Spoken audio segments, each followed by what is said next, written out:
Alors Alexandre, tu es chef de projet blockchain chez Realty, donc une plateforme qui permet d'investir dans l'immobilier à partir de 50 $, donc grâce à non pas la tokenisation, mais la fractionnalisation d'actions de valeur mobilière dont on va parler aujourd'hui.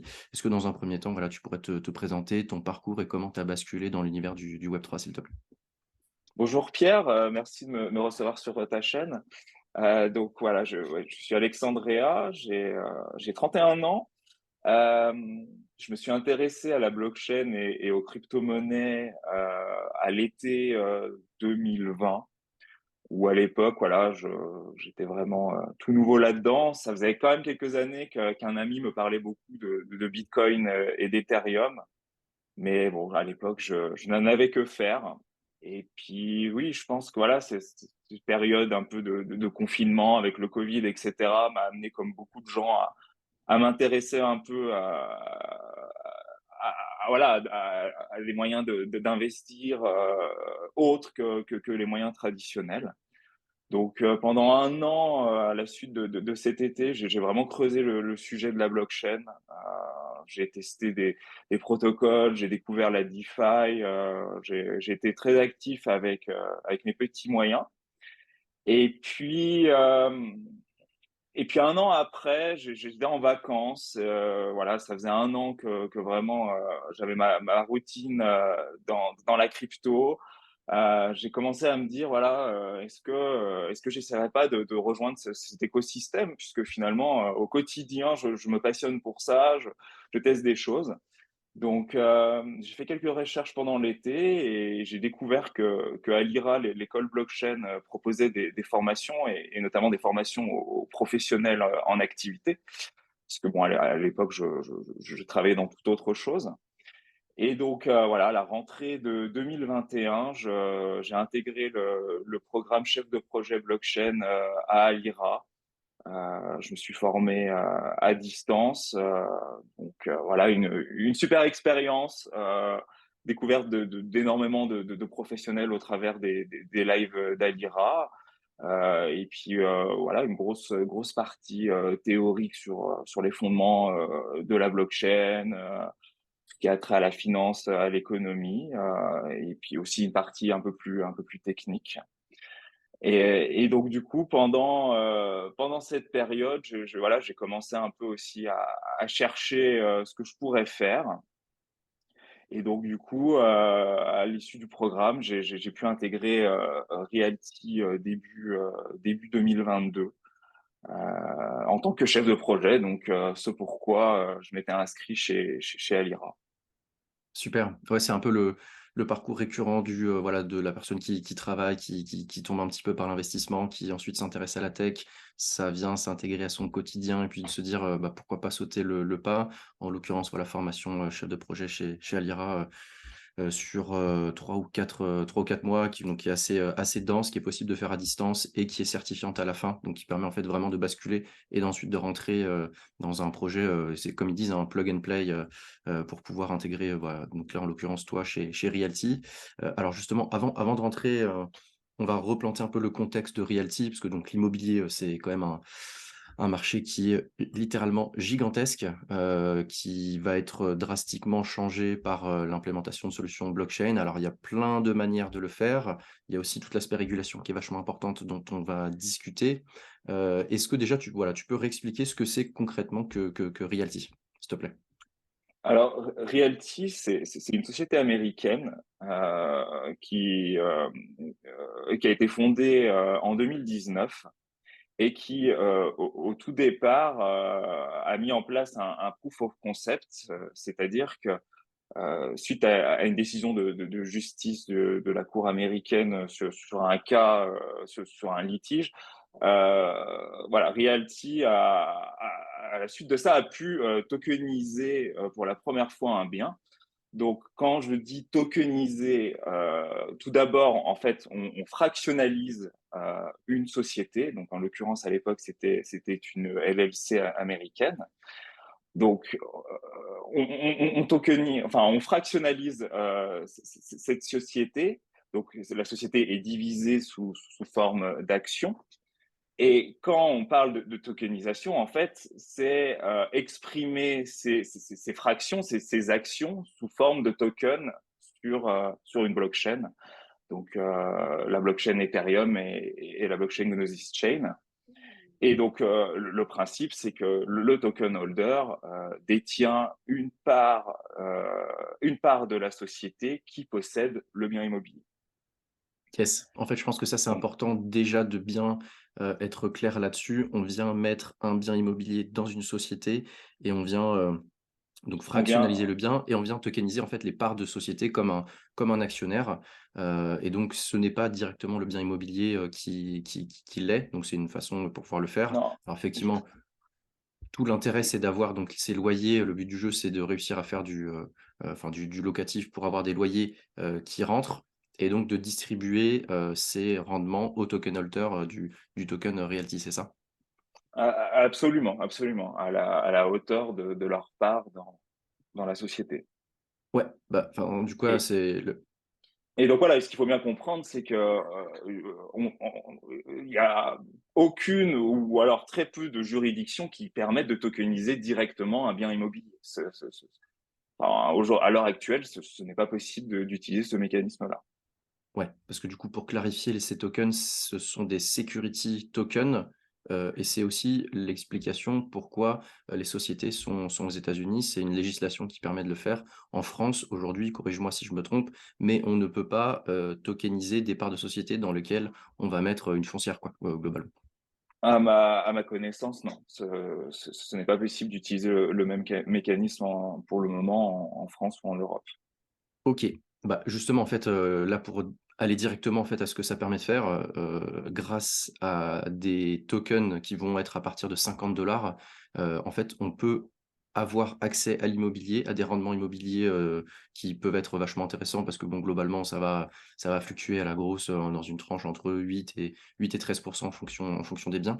Et c'est surtout qu'aujourd'hui, voilà, on n'est plus, moi, si je veux acheter un bien et avoir des rendements qui vont être, voilà, qui vont avoisiner ces rendements-là, il va falloir que je mette, 100 000, 150 000, 200 000 ou plus, chose qui est pas forcément facile et qui est pas forcément donnée à tout le monde de pouvoir emprunter, ces montants-là et surtout, on n'a pas forcément vocation à utiliser toute sa capacité d'emprunt sur un seul bien. Parce qu'une fois qu'on l'a fait, une fois qu'on a emprunté sur 200-250 000, bon, bah, après, on peut toujours emprunter, mais c'est plus compliqué. Là, ça va permettre à n'importe qui, donc même à un étudiant, hein, très clairement, à partir de 50 d'avoir ces rendements-là et surtout, en plus de se diversifier, puisque ce que tu peux me confirmer qu'en fait, on achète les tokens-là sont rattachés à un bien immobilier. Il y a bien un seul bien immobilier par société, c'est ça? Absolument. Vraiment, le but, c'est de casser les barrières d'entrée, c'est-à-dire donner l'opportunité à n'importe qui, dès 50 de pouvoir avoir accès à ce marché immobilier, donc bon, qui a démarré à l'origine aux États-Unis. Mais ouais, voilà, vraiment ça là, c'est casser les barrières. Ensuite, c'est aussi apporter de la liquidité parce que par rapport au système traditionnel, euh, il y a au sein de Repti un marché secondaire qui permet à quiconque d'entrer et de sortir de son investissement à tout moment. Ce qui est, énorme. Aujourd'hui, moi, j'ai un appartement en région, parisienne. Le jour où je veux le vendre, je sais que, ça va me prendre, 1 an et demi, 2 ans en fonction de la liquidité du marché, à ce moment-là. Mais en l'occurrence, c'est vachement long. On va rentrer dans le concret, justement. Est-ce que tu peux expliquer les étapes? Parce que j'imagine qu'il faut être whitelisté, il y a un KYC à passer. Est-ce que tu peux expliquer un petit peu les étapes entre le moment où la personne se dit: «Ah, c'est intéressant d'investir dans l'immobilier avec Realty» et le moment où elle a ses tokens et qu'elle touche ses rendements? Est-ce que tu peux expliquer un petit peu comment ça se passe, s'il te plaît? Le principe, c'est que ce sont des valeurs mobilières. Donc, il est impératif que les token holders soient whitelistés au préalable pour pouvoir avoir accès à ces real tokens. Donc, l'utilisateur, voilà, s'enregistre sur le site, il passe son KYC et à la suite de ça, il a la possibilité, voilà, derrière d'acheter au moyen de sa carte bancaire ou via des cryptos les real tokens proposés sur le site. Ouais, on est bien d'accord, En- il s'agit de tokens, ERC20, c'est ça? Oui, ce sont des ERC20. modifiés qui ont la particulier enfin, on doit du fait que ce sont des valeurs mobilières, on doit avoir un certain contrôle, dessus. Donc, on doit savoir à tout moment qui possède quoi, sur la blockchain et par exemple, je sais pas, en cas de fraude ou quoi, on doit avoir la possibilité de rappeler ces tokens si nécessaire. Yes. Alors, marché immobilier, que ça soit valeur mobilière ou le montant des loyers, qui peuvent, changer parce que bon, même si c'est pas aussi volatile que les actions, le marché immobilier, l'est quand même, qui peuvent s'évaluer ou se dévaluer. Comment vous faites? J'imagine vous achetez, je sais pas moi, un immeuble à 1 000 000, vous allez le fractionner, vous allez le mettre dans une société, tokeniser. Si demain le marché immobilier, voilà, perd de la valeur, l'immeuble ne vaut plus 1 000 000 mais vaut 800 000, ou 1 200 000, mais en l'occurrence, il y a plus de chances, enfin les probas, vont, que ça risque plus de baisser que plus de monter. Enfin, ça dépend des endroits, mais comment vous allez répercuter un petit peu cette dévaluation ou cette surévaluation du prix de l'appartement sur lequel on a, une petite fraction grâce à son token? Alors le principe, c'est qu'on tous les ans, en fait, une fois par an, un cabinet indépendant, effectue des réévaluations sur l'ensemble de l'immobilier. Ce qui permet, voilà, de réajuster, en fait, le prix du token, en fonction de l'évaluation enfin, de la nouvelle évaluation de l'immobilier. Et donc effectivement, les real tokens ne sont pas soumis au marché des crypto-monnaies, mais bien soumis à la valeur de l'immobilier sous-jacent. Donc il y a une petite volatilité, mais elle n'est pas celle des cryptomonnaies qu'on peut connaître, Bitcoin, Ethereum ou autres, mais vraiment à celle du milieu, du marché immobilier, donc en l'occurrence aujourd'hui aux US. Je pense que c'est bien de le souligner aussi parce qu'il y a beaucoup de gens qui se disent: «Ah ouais, mais j'ai investi dans l'immobilier et du coup je vais aussi, grâce à de la cryptomonnaie, je vais aussi être soumis un peu à cette volatilité-là». Alors qu'aujourd'hui en fait, Mm. elle est celle qu'est le marché de l'immobilier. Même chose pour les loyers, donc tu confirmes, il y a une réévaluation des loyers qui peut être faite et en l'occurrence, après les rendements, vont différer, enfin vont changer en fonction de cette réévaluation-là, quoi. Ouais, absolument. Après, bah, le loyer est souvent impacté par la réévaluation de l'immobilier dans le temps, effectivement. Ouais, donc j'ai regardé, il y a aujourd'hui 10 000 tokens, donc on a dit, hein, création fin 2019. Aujourd'hui, 10 000 tokens holders, 265 propriétés, 62,5 millions, donc en représentation de l'ensemble du parc, immobilier, ce qui est énorme. Après là, vous allez avoir vocation vraiment rester, aux US, vous étendre sur d'autres pays, où j'imagine qu'en fait vous attendez aussi comment la législation avance au fur et à mesure, parce qu'on est dans un terrain assez opaque et on marche aussi un petit peu sur des œufs, à travers ce nouveau type de token-là? Effectivement, Realty, jusqu'à maintenant propose de l'immobilier aux États-Unis. Le but dans le temps, c'est de s'ouvrir à d'autres zones géographiques. Et donc, on travaille dessus depuis un certain temps, mais on a encore, voilà, on a encore quelques points à régler, notamment sur le volet juridique et le volet partenaire, parce que Realty ne peut pas avoir une expertise immobilière dans toutes les zones géographiques du monde. On a démarré aux États-Unis parce qu'on avait les compétences en interne pour trouver les biens immobiliers et parce que nos fondateurs connaissent bien ce marché-là. Maintenant, sur d'autres zones géographiques, on se doit de trouver des partenaires sérieux qui pourront proposer un niveau de qualité de biens immobiliers équivalent à ce que nous, on propose déjà sur le marché américain. Ouais. OK, alors j'ai vu que vous aviez mis en place récemment un processus ou une catégorie, YAM. En fait, bon, la question qui est sous-jacente, c'est, la revente. Au niveau de la revente, j'ai le jour où moi j'ai mes tokens et je me dis: «Bah, je veux les revendre, je veux faire autre chose, avec, cet argent-là». Est-ce que ce token-là va dans une pool de liquidité, du coup, où un autre va pouvoir se servir? Ou il y a aussi ce fameux YAM, où on peut faire, du pair à pair directement? Comment ça Alors, en fait, les 2 possibilités existent. On peut trouver des real tokens sur Uniswap ou sur LevinSwap, où là, bon, ce sont des DEX, hein, des échangeurs décentralisés qui fonctionnent sur le principe de pool de liquidité. Mais au-delà de ça, a mis en place il y a quelques semaines le YAM. Donc c'est une plateforme, enfin c'est une DApp de finances décentralisées, YAM pour You and Me. Et effectivement, là, c'est un échange pair à pair où en fait, la personne souhaitant revendre son serial token crée une offre sur la plateforme et derrière, quiconque veut acheter valide l'offre et l'échange se fait vraiment du wallet du vendeur vers le wallet de l'acheteur, sans passer par une pool de liquidité.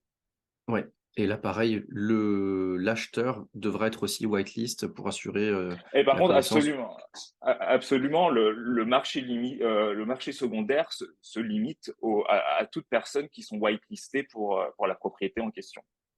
Yes. Quid, de la DeFi, de la collatéralisation de ces tokens, realty? On s'imagine, voilà, j'ai de l'immobilier très peu, enfin, peu volatile, on va dire, par rapport au marché crypto. Est-ce qu'aujourd'hui, on peut, le mettre en collatéral quelque part et pouvoir réemprunter, derrière, comme on peut le faire sur d'autres protocoles classiques? Oui, oui, Pierre, absolument.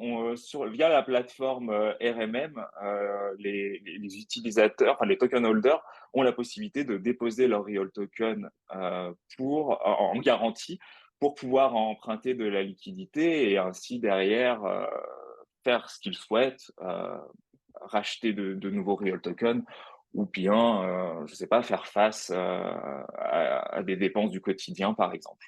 Si tu veux, de base, l'immobilier de Realty n'est pas acheté via le levier du crédit. Et le fait d'avoir accès à cette plateforme-là, ça permet aux token holders finalement d'utiliser un levier supplémentaire dans leur stratégie. Ouais, exactement. Bah, de la même manière qu'on pourrait très bien imaginer, mettre, je sais pas, de l'ETH, du BTC en collatéral sur, AAV, emprunter, donc avoir cette capacité d'emprunt et utiliser pour acheter des tokens, Realty. Alors, je voulais t'emmener, cette fois-ci, parce qu'on arrive un petit peu sur la fin, au niveau des actes notariés, en fait, et de la propriété, ju voilà, juridique un peu de cette fraction d'appartement. Le fait qu'on mette un appartement dans une société et qu'on tokenise, qu'on fractionnalise les parts de société, donc on devient actionnaire, ne nous permet pas d'être légalement propriétaire d'une partie de l'appartement au prorata du montant qu'on a investi. Est-ce qu'aujourd'hui, enfin, plutôt demain, est-ce que c'est des choses qui seraient possibles? C'est-à-dire de rattacher un acte notarié sur des tokens ou à chaque fois qu'on a un transfert, donc pair à pair ou autre, qu'on ait un changement de propriétaire, mais qu'on ait bien cet acte notarié qui est aujourd'hui un peu le document officiel qui permet d'attester qu'on est propriétaire de cet petit appartement, voilà. Bah, si on partait dans cette logique, ça casserait un peu la dynamique de la liquidité du marché de nos real tokens parce que ça impliquerait du coup des étapes, des actions supplémentaires pour transmettre la propriété d'un real token, d'un token holder à un autre. Donc vraiment, le principe, c'est que la partie acte notarié, et bon, aux États-Unis, il y a pas de principe de notaire, c'est plutôt géré par des avocats. Mais, mais en fait, s'il y avait ça au milieu, entre chaque échange, comment dire, ça réduirait à néant la dynamique que propose la tokenisation immobilière. Ouais, ouais. Ouais, c'est intéressant. Moi, je pense que moi, j'imagine, qu'on peut venir greffer ça assez facilement avec, du code une fois que c'est bien, rodé. C'est plus un aspect, voilà, législatif, mais bon, enfin, c'est intéressant de voir, parce que c'est vrai que in fine, ce serait aussi intéressant alors, parce que là, on est sur un peu un modèle SCPI comme certains pourraient dire, où, bon alors évidemment beaucoup plus efficient, transparent, sécure et cetera, grâce à la blockchain, mais de demain potentiellement d'avoir ces petits actes notariés. Par rapport à ces actes notariés, nous venons de détokeniser une propriété. En fait, Realty a reçu une offre d'un acteur hors blockchain pour acheter de l'immobilier. Donc derrière, on a soumis à un vote des token holders concernés pour déterminer voilà, s'ils souhaitaient accepter cette offre de revente ou bien s'ils souhaitaient conserver la propriété. Ils ont voté oui et donc derrière, on a enclenché en fait un phénomène de détokenisation, c'est-à-dire que nous avons récupéré les tokens, nous les avons brûlés et nous avons remis à chaque token holder la part qui correspondait à leur investissement, basé sur le prix de vente du bien. Oui, du coup, c'est intéressant justement que ces décisions-là stratégiques, de revente soient aussi, soumis, un petit peu, bah, à la communauté de ceux qui le détiennent et pas en fait, décision unilatérale de Realty, quoi. Absolument, les token holders, hein, sont des actionnaires, donc ils ont le rôle d'un actionnaire. Quand il y a des décisions importantes à prendre en lien avec le bien, on soumet voilà, les décisions importantes au vote des token holders. OK, bah, on arrive déjà sur la fin de l'interview, Alexandre. Je voulais t'emmener sur la dernière petite question un peu sur le voilà, selon ton point de vue et ta perspective, les enjeux principaux de la enfin de l'immobilier et tokenisation, blockchain. Est-ce que ça va être vraiment, simplement, de la régulation? Parce que là, c'est un marché qui est gigantesque. On imagine qu'en fait, tout va pouvoir se tokeniser. Comment un peu tu vois les enjeux majeurs sur les, je sais pas, les 2 prochaines années? Sans boule de cristal évidemment, mais Bah, oui, je pense qu'effectivement la régulation, c'est l'énorme morceau, qui est ouais. très très challengeant pour nous. Mais bon, voilà, Realty a pris les devants, dès sa création en décidant que nos tokens étaient des security tokens et que par conséquent, nous devions être compliant, avec la SEC américaine. Et du coup, derrière, charge à nous de faire de même sur tous les autres marchés sur lesquels on ira avec le temps. Et puis derrière, l'autre challenge, à mon sens, ça reste encore la technologie, parce que le but, quand même, à terme, c'est de faire disparaître de plus en plus la blockchain de l'esprit de nos utilisateurs.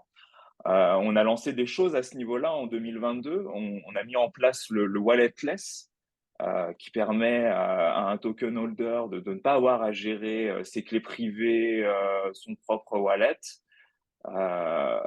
et qui lui permet quand même voilà, d'investir. Euh, et surtout, voilà, ce walletless, c'est un peu un vecteur aussi pour permettre aux gens de s'intéresser à la technologie blockchain. On a quand même un nombre assez important de nouveaux utilisateurs qui, après quelques semaines, quittent le walletless pour basculer sur leur propre wallet. Donc voilà, c'est un travail de longue haleine, parce que voilà, la technologie blockchain n'est pas comment dire, quelque chose de simple à comprendre quand on a un nouvel utilisateur. Et nous, voilà, on cherche à toucher tout le monde. On veut que Ouais. n'importe qui puisse être en mesure d'utiliser ce qu'on propose. Donc voilà, c'est vraiment compliance, régulation et blockchain, comment dire, et simplification, ouverture à tous, c'est vraiment nos enjeux sur les prochaines années. Ouais, bah, surtout que pour le coup, en l'occurrence, là, la fractionnalisation de l'immobilier, les gens peuvent bien comprendre assez rapidement de l'extérieur, sans forcément comprendre la technologie blockchain et donc bah, pour attirer davantage de personnes dessus, effectivement, bah, le wallet aujourd'hui, c'est un gros frein, donc il y a plein de systèmes, en fait, où simplement avec le mail et puis l'hébergement, des clés du wallet, c'est à l'extérieur et puis quand les gens sont assez, matures, et puis s'intéresse aussi un petit peu à cet univers-là, se dire: «Bah, OK, je peux me réapproprier un petit peu tout ça et d'avoir tout ça, pour moi que je dois gérer, de mon côté». OK, bah, c'est super intéressant. Merci pour ton temps et ton partage, Alexandre. Merci beaucoup, Pierre.